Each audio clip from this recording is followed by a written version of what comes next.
Hi everyone. Hi Ma'am Cecil. We present our talent with Rosel Simasio.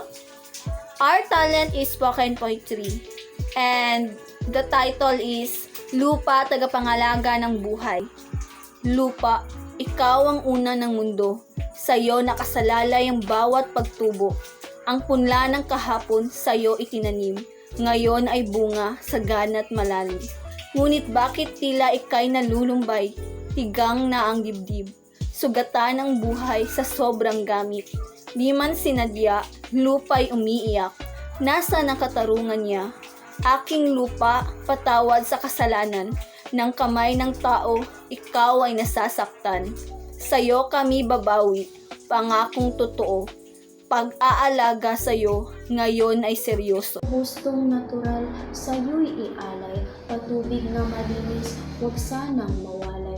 Puno't halaman muling itatayo upang ang sigla mo'y muling magningning dito. Lupa, ikaw ang pundasyon ng lahat. Sa bawat butil ng ani, ikaw ang alamat. Pag-ibig namin ay alay sa'yo, dahil sa'yo ang buhay ay patuloy na dumadaloy.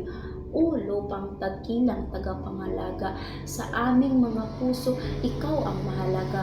Ang pangarap ng mundo'y hindi mabubuo kung lupa'y hindi makakabangon muli.